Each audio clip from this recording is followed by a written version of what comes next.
Il faut que nous sortions, nous détruisons le contrôle, nous détruisons sa manipulation, nous détruisons, afin que nous ayons la liberté de servir Dieu, comme la Bible dit dans le livre avec joie. Quelqu'un qui est lié, tu vas demander quoi? D'abord, avant de demander autre chose.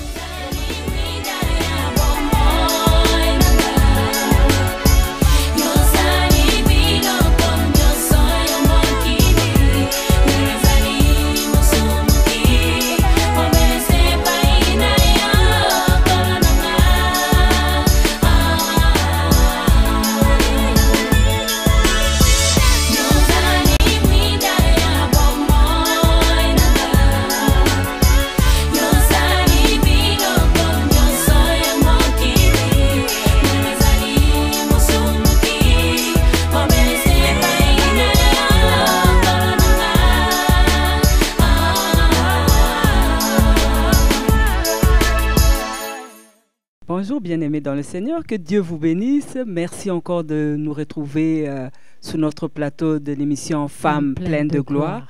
Nous sommes très heureux de vous recevoir, très heureuses de vous recevoir et de vous savoir nombreuses en train de suivre notre émission. Je vais saluer la servante de Dieu, Maman Véronique. Bonjour Maman Véro. Bonjour, que Dieu te bénisse. Amen. Clotilde. Amen. Bonjour Sœur Sylvie. Bonjour ma sœur Clotilde. Bonjour Maman Véronique. Bonjour Sylvie, que Dieu te bénisse abondamment. Amen, merci. Amen, amen. Bonjour. Bienvenue encore à l'émission Femmes pleines de gloire. En ce jour où nous nous approchons tout doucement de la fin de l'année, nous vous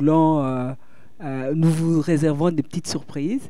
Et la surprise d'aujourd'hui, c'est Maman Véronique, la servante de Dieu, surprise, qui va nous l'annoncer. Donc, elle a quelque chose de spécial que le Seigneur a mis dans son cœur en ce jour.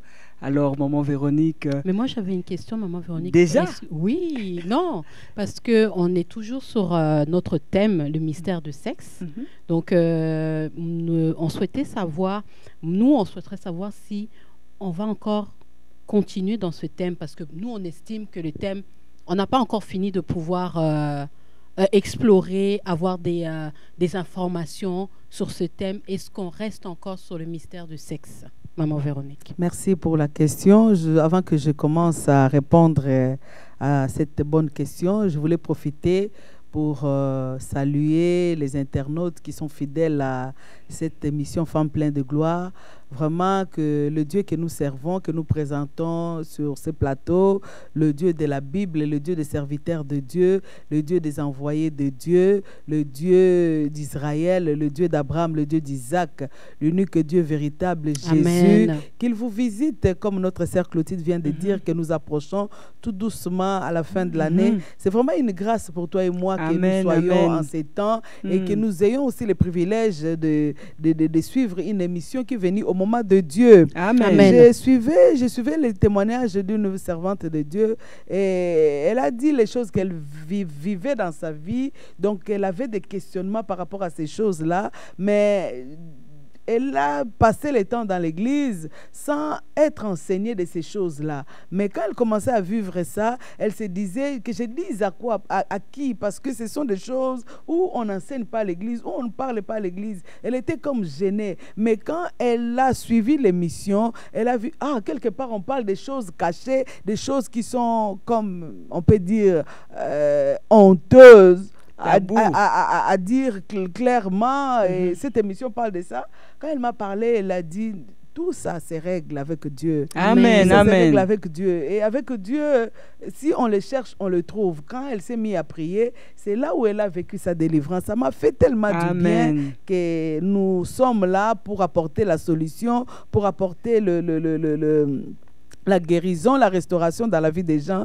Que Dieu soit béni pour ce qu'il est en train de faire. Voilà pourquoi ma prière est que Dieu vous visite encore et encore. Amen. Ma prière est que cette émission vraiment passe les frontières, puisse aller au-delà des ententes humaines. La Bible nous dit dans les livres de psaumes, demandez, je vous donnerai les extrémités de la terre. Amen. Que les extrémités de la terre soient touchées par rapport à cette émission. Qu'une femme, quelque part, qui a une question, qui n'a jamais eu la réponse, au travers de cette émission, que cette émission lui amène la réponse. Amen. Une femme quelque part qui est en train de saigner dans son cœur, qui a des choses qu'elle a honte de dire, qu'au travers de cette émission, parce que le but même de cette émission, c'est dévoiler les œuvres ténébreuses. C'est vraiment que nous puissions dévoiler ce que les ténèbres sponsorisent contre la femme. Et pas laisser la femme comme ça, avec des choses qui sont dévoilées, comme la Bible dit, les choses qui sont dévoilées nous appartiennent, mais armer aussi la femme à pouvoir sortir de certaines situations troublantes, de certaines situations qui n'honorent pas le Seigneur, c'est que la femme vit actuellement. Laisse-moi, je vais arriver à ta question. Parce que ça me fait mal. Aujourd'hui, la femme est devenue un sujet de publicité. On doit présenter la femme avec un bikini. On doit présenter la femme nue. J'ai vu l'autre fois dans le Facebook, la femme dévêtue. Je me dis, c'est quoi ça? C'est quoi ça? La femme est en train d'être dévalorisée. Et elle n'est pas consciente. Elle s'est fait amie avec celui qui fait en sorte qu'elle soit dévalorisée. Non, nous avons la valeur aux yeux de Dieu. Amen. Femme, revenons, mettons nos pieds sur place et voyons la lumière de Dieu là où le Seigneur veut que nous soyons. Amen. Amen, amen. Dieu nous aime, Dieu aime la femme. Dieu aime la femme, Dieu a un plan de bonheur pour la femme. Dieu a versé son sang sur la croix pour la femme. Ce n'est pas pour que tu sois minimisé. Ce n'est pas pour que tu sois un objet de publicité, pour qu'on fait la publicité d'un yogourt. On doit montrer tes seins et tu acceptes à cause de l'argent. Ça, c'est vendre. Non. Non. Voilà pourquoi, par rapport à ta question, sœur Sylvie, vraiment, je ne sais pas, c'est le Seigneur qui nous conduit. Amen. Et nous nous laissons conduire par lui sans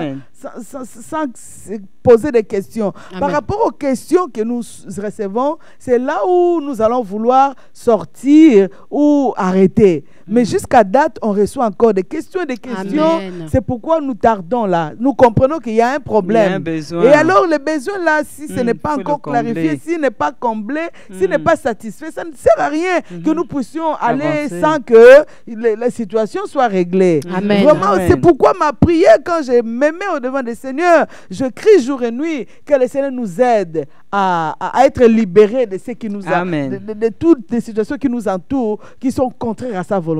Que nous Amen. puissions sortir de ces choses. Amen. Amen. Amen. Amen. Dans le livre de Jean, chapitre 20, 21. Je vais lire au nom de Jésus. Amen. Jean 20, 21. Mhm. Et quand tu eus dit cela, Mhm. il leur montra ses mains et son côté. Jean 20, 21. Le verset c'est 21. À 21. Jésus leur dit Mhm. de nouveau, Mhm.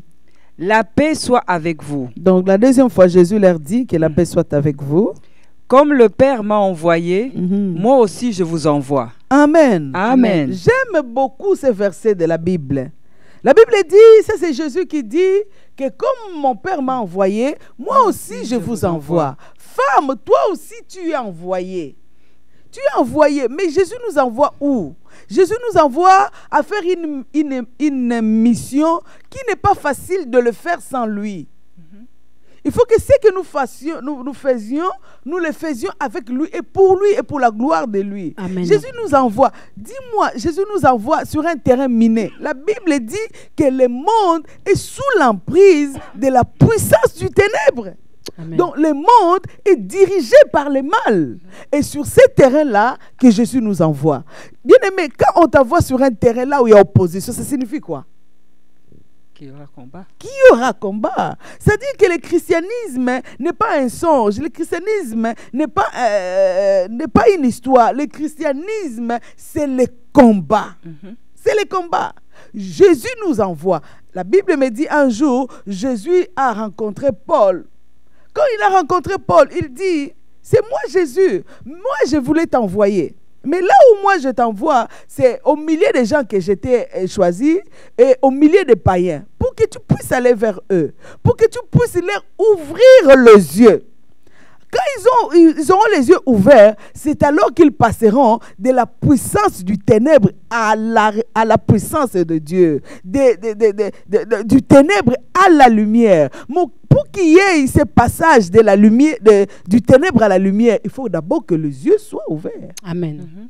Les yeux soient ouverts. Voilà pourquoi cette émission est venue pour ouvrir les femmes les yeux. Amen. Ouvrons les yeux. Que cette émission rentre. Même si tu es dans ta chambre, tu veux dormir, tu es là, tu as ouvert ton Facebook, tu as ouvert, je ne sais, Congo Mikili, YouTube, tu rencontres cette émission. Cette émission vient ouvrir les yeux. Car si les yeux ne sont pas ouverts, jamais ces passages-là peuvent se faire. Pour que ces passages-là soient faits, il faut que les yeux soient ouverts. Voilà pourquoi nous venons dénoncer tout ce qui est mal. Tout ce qui est mal, sponsorisé par les royaumes des ténèbres, le monde astral, le monde des eaux, le monde occulte, le monde marin, le monde des sous-marins, le monde des forêts. Bien aimé, les réalités spirituelles ne sont pas visibles. Mais pour que tu rentres dans les réalités spirituelles, dans les réalités qui sont invisibles, il faut que tu sois une femme spirituelle. Une femme spirituelle qui comprend que je suis envoyée dans un monde miné, dans un monde... Quand on met un piège, on ne te montre pas le piège. Le monde où on t'a envoyé, c'est miné, c'est contrôlé par les ténèbres. Et puis, ne pas oublier, c'est qu'il faut qu'une femme retienne, en plus de toutes ces choses, qu'importe l'amour de Dieu, mais sache que tu as été ciblée. La femme, tu es l'objet ciblé par l'ennemi dès l'Éden, de l'état ancien. Et maintenant, nous arrivons à la fin des temps. À la fin des temps, l'ennemi multiplie les stratégies. À la fin des temps, l'ennemi multiplie les pièges.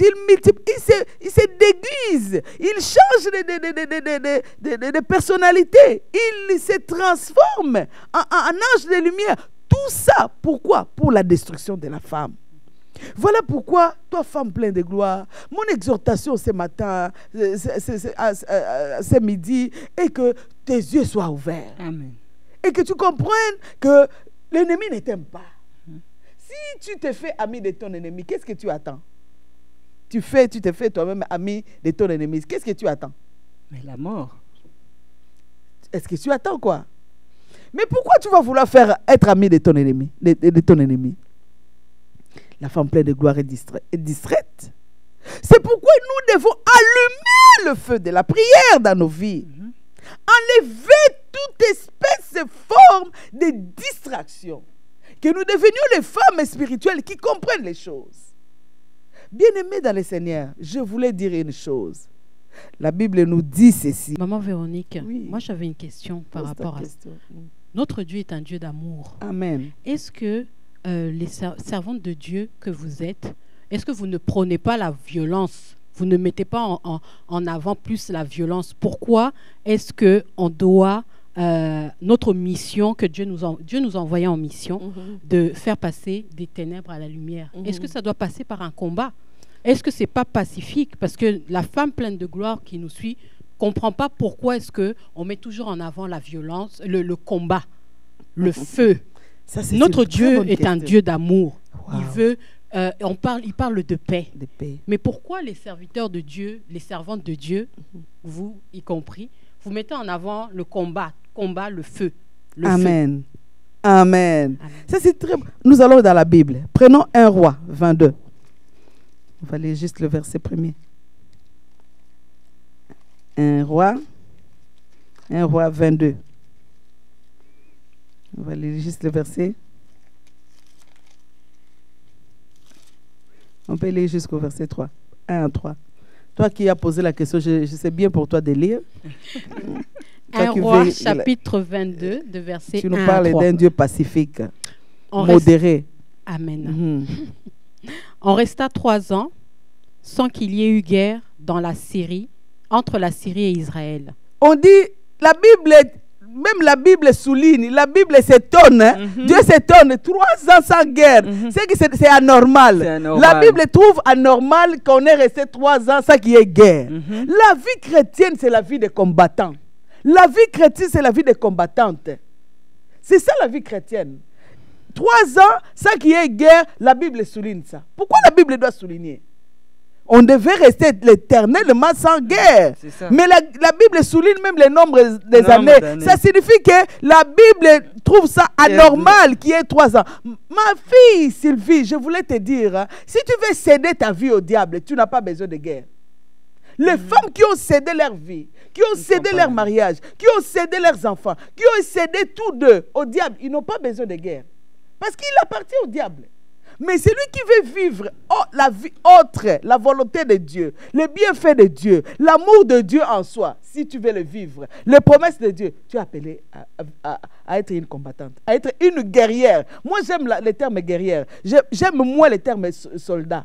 J'aime plus guerrière. Pourquoi? Parce qu'un soldat, c'est quelqu'un qu'on envoie et il exécute et il est payé par rapport à ça. Mais une guerrière, c'est une cause. Donc, tu es né pour défendre. Tu as une cause juste à défendre. Tu n'as pas besoin qu'on t'envoie. Dès que ça ne va pas, tu sursautes sur la chose. C'est-à-dire que la Bible veut des femmes guerrières en ces temps ici, qui veulent voir la gloire de Dieu dans leur maison, dans leur vie, dans tout ce qu'ils font. La Bible veut des guerrières. 3 ans, la Bible étonne. La Bible étonne pourquoi? 3 ans sans guerre. Allons-y. La 3e année, Josaphat, roi de Juda, descendit auprès du roi d'Israël. Le roi d'Israël dit à ses serviteurs, « Savez-vous que Ramoth en Galate est à nous et nous ne nous inquiétons pas de la reprendre des mains du roi de Syrie. » C'est-à-dire qu'il y a des choses qui sont clairement à nous, que Dieu nous a données il y a 2000 ans sur la croix de Golgotha quand il avait dit tout est accompli. Amen. Il y a des choses qu'il nous a données. Le verset qu'on a fait lire des gens, n'est-ce pas, il disait que la paix vous soit donnée. 2 fois, le Seigneur a donné la paix. Mais pourquoi il n'y a pas de paix? C'est ça. Pourquoi il n'y en a pas? Parce qu'il y a pas, parce que les femmes ne sont pas préparées à la guerre pour aller arracher la paix. Nous prônons la guerre. Moi, je prône ça. La guerre, pourquoi? Parce que même pour que Dieu reste sur son trône tranquillement, il a combattu avec celui qui voulait sa place. Vrai ou faux? Amen. Amen. Dans ce verset de roi, la Bible nous dit des choses qui nous appartenaient. Et vous trouvez ça normal? Vous ne trouvez pas que c'était le temps que nous puissions aller pour arracher ces choses? Toi, tu dors dans tes rêves. Tu as des promesses de Dieu. Dieu te fait la tête. Dieu te fait en haut. Dieu te fait marier. Dieu te fait ceci. Si tu, rien qu'à lire les promesses de Dieu, tu peux t'asseoir et attendre. Mais la Bible dit dans ce verset, vous ne voyez pas que Ramoth est à nous. Mais pourquoi on est calme? Ça dit qu'on doit aller arracher. On doit aller combattre. On doit aller déposséder les choses que l'ennemi a pris de nous.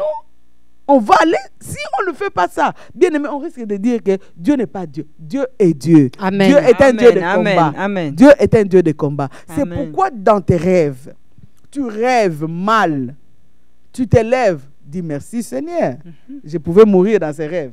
Mais comme tu as permis que je vive, tu m'as montré qu'il y a un homme qui me poursuit. Tu m'as montré qu'il y a un homme qui m'envoûte. Tu as montré qu'il y a un homme qui bloque ma vie, qui manipule, qui contrôle mon destin. Maintenant que tu m'as réveillé, tu m'as donné la vie. C'est pour que je combatte et que je gagne. Amen. Ce n'est pas pour que je meure. Amen. Amen. Amen. J'ai parlé longtemps seul. Non, Maman oui. Véronique. Oui, oui. Non, vous avez vraiment éclairci les interrogations des femmes pleines de gloire et de moi-même, que je ne voyais pas la nécessité de tout le temps combattre. Pourquoi combattre pour récupérer? Pourquoi manifester si on ne la combat violence? pas, tu vas pas prendre. Tu viens de lire ça, non? Amen. C'est à toi, mais tu dois combattre pour aller arracher. Amen. David, à un moment donné, il a demandé à Dieu, est-ce qu'il faut que je poursuive? Dieu a dit quoi? Ne poursuis pas moi-même, je vais aller prendre, je vais envoyer les anges, aller prendre et récupérer les femmes et tes biens. Poursuis, va combattre, va lutter. C'est ça le terrain que nous vivons. Tu ne peux pas être neutre dans ce terrain. Le christianisme, la vie chrétienne, la vie sur la terre. Si tu es neutre, tu es sans armes, tu es neutre, donc tu subiras.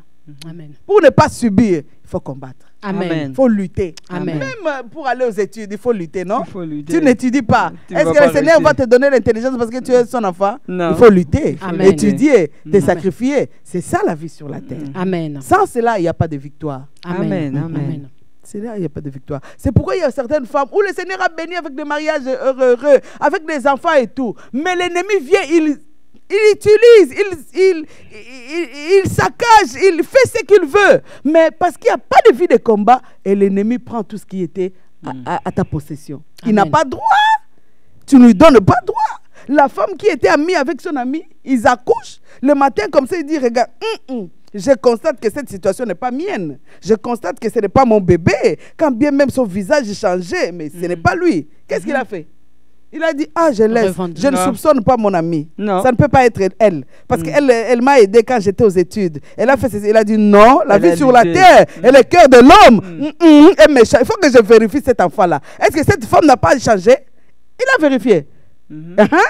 Il pouvait dire, ah, si je le demande, il a dit que je le soupçonne, que je l'aime, que moi je suis un enfant de Dieu. Il a dit, je dois voir. Montre-moi. Non, non, non. Ça, c'est mon bébé. Ça, c'est mon bébé. Ça, c'est mon... La femme dit, c'est mon bébé. Si c'est comme ça, on va aller voir du roi. C'est ça la vie sur la terre. Amen. Amen. Amen. Amen. C'est mon mari. Amen. C'est mes enfants. C'est mon emploi. C'est ma promotion. Personne d'autre va prendre ça. Amen. Je vois ça dans la rêve. Je m'élève et je combats. Amen. Amen. Amen, amen, amen. Amen. Amen, amen, amen, amen. Maman Véronique, merci beaucoup. Vous avez associé, vous avez dit que pour justement combattre, il fallait allumer le feu, la prière. Quel est le rapport entre la prière et le feu? Pourquoi la prière et le feu étaient... La prière, le feu là que je voulais dire, ce n'est pas le feu que nous disons la prière, le feu. Non, ce n'est pas ça. La prière en soi, c'est le feu qui embrase les projets, les armes du ténèbre. La Amen. prière. Amen. Moi, j'appelle d'abord la prière le feu. Amen. Pourquoi? Le feu embrase tout ce qui est de l'ennemi. Quand une femme allume la prière dans sa vie, allume la prière dans sa maison, allume la prière doit être pour une femme pleine de gloire comme le souffle. Donc, comme le souffle qui sort de ses narines. Sa vie.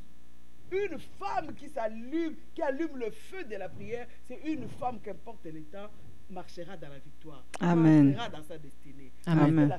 La prière embrase tous les traits enflammés de l'ennemi. Amen. Amen. Amen. Mais je ne parle pas de feu où notre Dieu lui-même est un feu de Dévorant. Je ne parle pas de cela, mais je parle de la prière comme le feu. C'est pourquoi nous devons nous tous nous tenir et allumons le feu de la prière. Amen. Amen. Pour en entrant à cette nouvelle année 2018, que la flamme de la prière monte à un niveau où le ciel se libère, où tout ce qui était attaché, tout ce qui était enfermé, tout ce qui était manipulé, contrôlé par le monde occulte, par les esprits humains, par les esprits du cimetière, soit relâché par la prière. Amen. Allumons le feu. Amen. Que Amen. nous tenons à la main. Amen. Que nous bannissons des différentes choses futiles dont l'ennemi nous distrait, que nous nous tenons, qu'importe ton église, que les corps du Christ se réunissent dans la flamme de la prière et nous verrons la gloire de Dieu. Amen. C'est la prière du juste qui est. Amen. Amen. Dieu vous bénisse. Amen. Amen. Maman Véro, moi j'avais une question par rapport à la prière, parce que tantôt vous avez dit que la prière embrase le monde des ténèbres. Alors moi je voulais comprendre, parce qu'on sait que la prière, c'est on prie pour demander quelque chose à Dieu, on prie pour demander la protection, Pour parler à Dieu. pour parler à Dieu, pour louer, pour l'adorer. Mais c'est comment vous nous parlez maintenant d'embraser le monde des ténèbres? Est-ce que vous pouvez nous expliquer encore cette partie-là? J'aime des questions comme ça là. Amen. Pourquoi j'aime des questions comme ça? C'est là où ça va aller nous pousser à dévoiler le monde maléfique. Dites-moi, quelqu'un qui est dans la prison, qu'est-ce qu'il va vouloir plus? La liberté? Si tu n'as pas la liberté, tu vas travailler. Non. Si tu n'as pas la liberté, tu vas te marier. Même pas. Si tu n'as pas la liberté, c'est ta vie qui est encagée. Vrai ou faux? Vrai. Quand je parle de détruire, calciner, empoisonner le monde mystique, c'est pour que nous trouvions la liberté pour louer, adorer, demander à Dieu sa gloire. Quand on nous envoie dans un monde, Dieu, la Bible dit, comme moi je vous ai envoyé, comme moi j'ai été envoyé, je vous envoie aussi. Et le monde que Dieu nous envoie, la Bible dit, est contrôlé par le monde des ténèbres. C'est-à-dire que ce monde, quand c'est contrôlé par les ténèbres, il faut que nous sortions, nous détruisons le contrôle, nous détruisons sa manipulation, nous détruisons, en fait que nous ayons la liberté de servir Dieu, comme la Bible dit dans le livre de Luc, avec joie. Quelqu'un qui est lié, tu vas demander quoi? D'abord, avant de demander autre chose, vraiment le besoin premier, ça sera quoi? Avant même de demander de l'eau de pain, quelqu'un qui est lié. Qu'il soit délié. Qu'il soit délié. Bien aimé, l'anneau qui avait la mission de servir Dieu, il ne pouvait pas servir Dieu. Non, tant qu'il était il ne pouvait pas voir la gloire de Dieu. C'est pourquoi la délivrance intervient d'abord. Amen. Parce que tu peux demander le mariage. le Seigneur peut accorder le mariage. Mais comme tu es lié, le mariage va finir un jour. Tu peux demander un emploi de qualité. On va te donner, Dieu donne un père à celui qui demande un père. Amen. Mais comme tu es lié, le jour où la personne qui a lié ces chèvres-là va vouloir de lui, il n'ira pas au lieu de l'emploi. C'est seulement là où il avait lié. Il va tirer comme ça. Il va retomber. C'est-à-dire que nous devons d'abord combattre. Amen. Et c'est pourquoi la Bible dit, faites toutes sortes de prières. Nous combattons, nous louons Dieu, nous élevons Dieu. L'adoration, c'est une forme d'élever Dieu. C'est une prière aussi d'adoration. Nous faisons toutes sortes de prières. Mais en sachant clairement, comme Dieu a dit, je vous envoie pour ouvrir les yeux. Nos yeux sont ouverts et nous avons la connaissance qu'il y a contrôle, manipulation des œuvres des ténèbres. Nous détruisons le monde des ténèbres. Amen. Pour qu'avec la liberté de Dieu, la gloire de Dieu soit manifeste dans nos vies et que Jésus soit témoigné aux extrémités de la terre. Amen. Dieu vous bénisse. Amen. Merci, maman. Allumons la flamme. Amen. Allumons la flamme. Allumons la flamme. Allumons la flamme. La flamme de la prière. Allumons la flamme. Amen. La flamme de la prière. Amen. Allumons, nous avons un baromètre spirituel. Amen. Le temps ne nous appartient pas. Allumons la flamme. Amen. Merci beaucoup, Maman Véronique. Nous avons été vraiment richement bénis. Et comme Maman Véronique vient de nous dire, nous devons allumer la flamme. Parce que les temps sont mauvais, nous devons racheter le temps. Donc, nous nous retrouvons le samedi prochain à la même heure. Si vous avez des questions, n'oubliez pas, nous attendons vos questions. Je suis sûr qu'il y aura des questions par rapport au thème, au sous-thème que Maman Véronique vient de développer sur Allumons la flamme. Les femmes pleines de gloire qui nous suivent auront certainement des questions à poser par rapport à ça. Donc, nous attendons vos questions au 514-677-2893 ou au 514-653-6297 ou encore sur les réseaux sociaux. Sur Facebook, sur Congo Mikili, sur YouTube. Donc, n'oubliez pas de partager, de diffuser en masse, longtemps et aussi loin possible aux extrémités de la terre, les révélations de notre Seigneur Jésus-Christ. Amen, amen. Donc, nous nous retrouvons la semaine prochaine à la même heure.